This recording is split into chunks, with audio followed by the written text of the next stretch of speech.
Os decisores políticos falam com entusiasmo da exploração do dividendo demográfico para favorecer o crescimento econômico nos seus países. Com todas as evoluções positivas em curso, tais que melhoria na educação, na saúde e na redução da pobreza, muitos são os que pensam que a aceleração do crescimento econômico é eminente. Mas ainda há muito por fazer, tendo em conta que cerca de 2 africanos sobre 3 vivem ainda com menos de $2 por dia. O dividendo demográfico é a aceleração do crescimento econômico que pode resultar de uma evolução da estrutura por idade da população, acompanhada de investimento estratégico na saúde, educação, política econômica e governação. Um dividendo demográfico não é, entretanto, em caso algum, automático. O ponto de partida é a estrutura por idade da população e o número de crianças a cargo em relação à população mais idosa em idade de trabalhar. A diminuição do número de nascimento anual acompanha-se da diminuição da população jovem dependente em relação à população em idade de trabalhar. Quando o número de trabalhadores aumenta e que o número de jovens dependentes diminui, um país dispõe de uma janela de oportunidade que promove ou cria condições para a aceleração do crescimento econômico. Este fenômeno é batizado de dividendo demográfico. Olhemos de mais perto a evolução da estrutura da população em 2 países, a Tailândia e o Ruanda. Começaremos pela pirâmide das idades da Tailândia em 1960. Cada camada deste esquema é um grupo de idade e a largura de cada camada representa a proporção da população neste grupo de idade. Este esquema parece com uma pirâmide, em vez que, quando os casais têm muitos filhos, mais pessoas se juntam cada ano ao grupo de idade mais jovem situado na base da pirâmide. Em 1960, mais de 40% da população tailandesa tinha menos de 15 anos e as mulheres tinham em média 6 filhos. No decorrer dos anos de 1960 e das décadas que se seguiram, as taxas da mortalidade diminuíram, o desejo de ter menos filhos aumentou e os investimentos na planificação familiar permitiram uma redução rápida da fecundidade. Nos anos 1990, as mulheres tinham em média 2 filhos cada uma, o que levou ao abrandamento do crescimento demográfico. Em 2010, a população da Tailândia era maior e a estrutura por idade transformou-se com a diminuição da população jovem. Esta mudança na estrutura por idade contribuiu para acelerar o crescimento econômico. Nos dias de hoje, a população tailandesa é constituída na sua maioria de adultos com idade de trabalhar que fazem parte da força de trabalho produtiva durante muitos anos. Passemos agora ao Ruanda, um país que realizou progressos espetaculares no decorrer da última década para melhorar a saúde, reduzir a fecundidade, relançar o crescimento econômico. Como na maior parte da África hoje, a estrutura por idade do Ruanda é jovem, tendo em conta que 40% da população tem menos 15 anos e que as mulheres têm, em média, 4 a 5 filhos. Mesmo com os progressos observados no Ruanda, a estrutura por idade permanecerá jovem durante várias décadas. Em 2030, se a fecundidade continuar a baixar e que cada mulher tenha cerca de 3 filhos, 35% da população do Ruanda terá menos de 15 anos, uma percentagem mais elevada que em qualquer outro país, incluindo a Tailândia, que realizou um dividendo demográfico. Em Ruanda, bem como em outros países africanos que não fizeram progressos similares para chegar aqui, 3 investimentos-chave são necessários. Em primeiro lugar, a melhoria da sobrevivência das crianças. Em numerosos países africanos, mais de uma criança em 10 morrem antes de atingir os 5 anos. A melhoria dos serviços de saúde infantil permite a mais crianças de sobreviver e conduz aos casais a desejarem famílias menos numerosas. Em segundo lugar, o espaçamento dos nascimentos e a prevenção de gravidez não desejadas. Atualmente, mais de 50% de mulheres africanas que não desejam ficar grávidas não utilizam nenhum método moderno de contracepção. O crescimento de investimentos na planificação familiar permitirá evitar gravidez não desejada e levará à diminuição do número de nascimento por mulher. Em terceiro lugar, a educação das raparigas. Em toda a África, somente uma rapariga sobre 3 em idade escolar secundária está escolarizada. Quando as raparigas são escolarizadas, nomeadamente no ensino secundário, elas são mais susceptíveis em atrasar as idades de casamento e as gravidezes precoces e ter famílias em melhor saúde. Em conjunto, estes investimentos se traduzem pela baixa da fecundidade e da mortalidade e permitem a evolução da estrutura da população, abrindo assim uma janela de oportunidade, favorizando a aceleração do crescimento econômico. Podemos ver como a diminuição da fecundidade está relacionada ao crescimento econômico nos países do mundo inteiro, no nosso gráfico. No eixo da esquerda, nós temos o número médio de nascimento por mulher, que nós chamamos da taxa da fecundidade, que vai de 0 a cerca de 8. Na parte inferior do gráfico, nós temos o rendimento nacional bruto por pessoa, que vai de 0 a mais de 40 mil dólares americanos. Esta taxa é padronizada em relação ao que $1 pode hoje comprar em cada país. A cor de cada bolha indica a região. Começando pela cor vermelha, temos a Ásia do Leste e o Pacífico. A cor de laranja corresponde à Ásia Central e à Europa. A cor amarela corresponde à América do Norte e à América do Sul. A cor verde corresponde ao Médio Oriente. A cor azul clara corresponde à Ásia do Sul e a cor azul escura corresponde à África. O tamanho de cada bolha representa o tamanho da população de um dado país. Assim, quanto maior são as bolhas, maior é a população. O ano em estudo é o ano de 1980 e no meio pode-se constatar uma tendência. A cada vez que o nascimento médio por mulher diminui, o rendimento por habitante aumenta. Entretanto, nós vemos que os países africanos em azul escuro estão reagrupados atrás desta tendência, com níveis mais elevados de fecundidade e níveis de rendimento mais fracos. Examinemos alguns destes países. Em 1980, a fecundidade variava entre cerca de 5 a 8 crianças por mulher nestes países. O rendimento variava de 200 a 2 mil dólares americanos por pessoa. Mesmo nos concentrando em alguns países, isto representa a gama de maioria dos países africanos em termos da fecundidade e de rendimento em 1980. Examinemos o resto de países e depois vejamos o que se passou desde 1980. Podem ver a tendência no decorrer dos tempos, sabendo que no país em que a fecundidade baixa se desloca para baixo no gráfico e que ao mesmo tempo o rendimento por habitante aumenta enquanto o país se desloca para a direita do gráfico. Quando chegamos ao ano 2010, o mundo mudou consideravelmente. Nós vemos que os países africanos realizaram progressos enormes, mesmo se muitos encontram-se ainda reagrupados atrás deste grupo. Mas alguns países africanos realizaram progressos importantes, tanto para reduzir a taxa da fecundidade, como para aumentar o rendimento por habitante. Então, voltemos atrás e examinemos 2 destes países, o Botsuana e a Tunísia, para ver o que aconteceu no decorrer do tempo.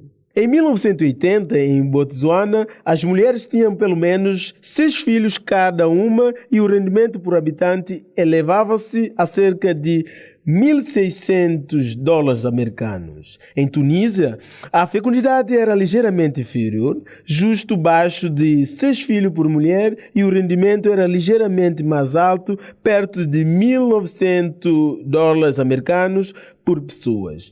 Vejamos como é que as coisas evoluíram. Está a ver que o rendimento aumenta imediatamente em Botsuana, apesar dos desafios a enfrentar, a fecundidade diminui muito rapidamente nestes dois países. Se bem que a riqueza em recursos naturais em Botsuana tenha favorizado o crescimento econômico, são as políticas econômicas sãs e as prioridades sociais do Botsuana que conduziram às vantagens em matéria de desenvolvimento e o país sendo reconhecido internacionalmente pela sua boa governação e o fraco nível de corrupção. A Tunísia foi um dos primeiros países africanos a adotar uma política de redução da fecundidade com o objetivo de acelerar o desenvolvimento econômico e social. Tanto Botsuana como Tunísia, ambos deram prioridade à educação para as raparigas e para os rapazes e investiram regularmente no acesso aos cuidados de saúde. Quando comparamos a situação atual com a que estes países se encontravam em 1980, constatamos que as famílias têm 2 a 3 filhos a menos. O rendimento aumentou de tal maneira que o poder de compra das famílias tunisianas aumentou pelo menos 5 vezes em relação a 30 anos e o das famílias botsuanas de 9 vezes no decorrer do mesmo período. Estas mudanças espetaculares ao nível da família representam um crescimento e um desenvolvimento significativo para o conjunto dos países. Inspirando-se dos riscos de países como a Tunísia e Botsuana, podemos ver a tendência dos investimentos que são necessários para explorar o dividendo demográfico. Se bem que a primeira etapa necessária consiste a reduzir a fecundidade e a mudar a estrutura da população, os investimentos na saúde, educação e a política econômica e a boa governação permitem a estrutura das idades e de se transformar em crescimento econômico acelerado. Uma população sã contribui diretamente à melhoria do crescimento econômico e à redução da pobreza. A melhoria da saúde das crianças, nomeadamente através do programa de vacinação e de nutrição, cria condições necessárias para uma vida de adulto sã e produtiva. Velar para que as crianças tenham uma alimentação adequada da gravidez até a idade de 2 anos pode ter um impacto profundo na capacidade de crescer, aprender, a participar na vida ativa e a sair da pobreza. Portanto, uma criança africana sobre 5 sofre de insuficiência ponderal moderada ou grave. Quando uma criança torna-se adolescente, a segurança do acesso contínuo aos serviços de saúde, incluindo ao serviço de saúde reprodutiva e de planificação familiar, contribui não somente a adiar a gravidez até que a mesma esteja pronta, mas também a evitar VIH-Sida e as doenças sexualmente transmissíveis e permite aos jovens de permanecer nas escolas e operar uma transição para uma vida de adulto sã e produtiva. A promoção de modo de vida sã permite aos adultos de serem produtivos e de participar à mão de obra e ao crescimento econômico do país. Ao mesmo tempo, os investimentos na educação são essenciais para se aproveitar a oportunidade de ter mão de obra saudável. Os investimentos no ensino e a expansão do ensino secundário assegurarão que um dado país disponha de uma mão de obra qualificada para estimular o crescimento econômico futuro. Atualmente, muitos países têm dificuldade em assegurar um ensino primário de qualidade.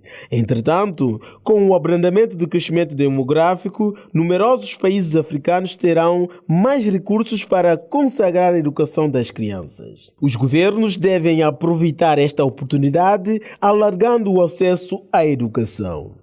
Os sistemas educativos devem igualmente ser adaptados às necessidades de mão de obra de uma economia em expansão. Estes investimentos na educação podem trazer vantagens rápidas para os indivíduos e as famílias. Cada ano de escolaridade está associado a um aumento de salário indo até 10% ou mais. A melhoria da educação dos jovens hoje significa a existência de um maior número de mão de obra qualificada para o futuro.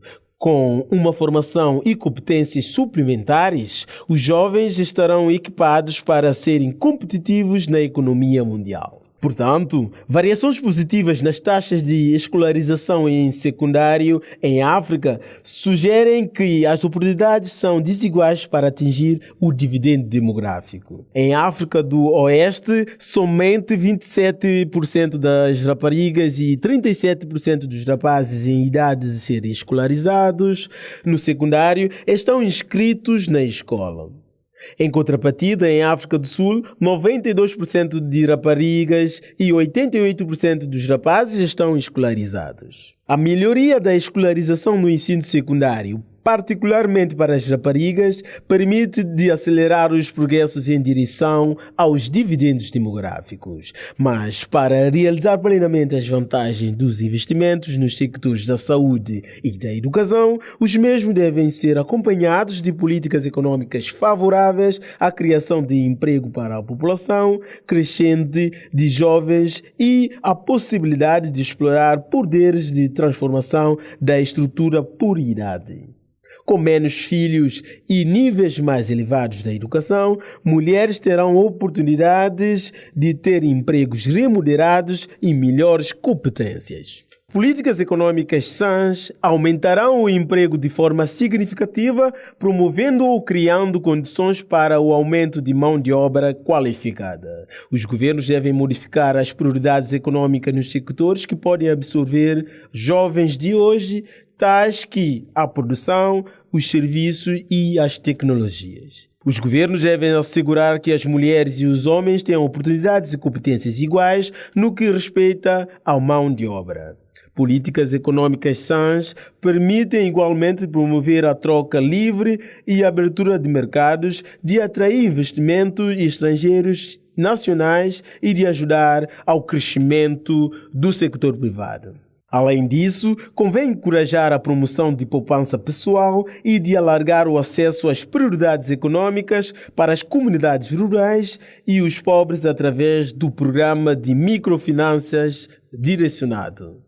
Por fim, boas práticas de governação, incluindo o Estado de Direito, a estabilização e a segurança, a eficiência e a prestação de contas, bem como instituições fortes e transparentes, são essenciais para explorar os dividendos demográficos. De facto, a boa governação é um elemento essencial para fazer girar as rodas do progresso e tirar partido do poder dos dividendos demográficos. Cada um destes domínios de investimento contribui a transformar o crescimento de jovens, um dividendo demográfico, na realidade de um crescimento demográfico acelerado.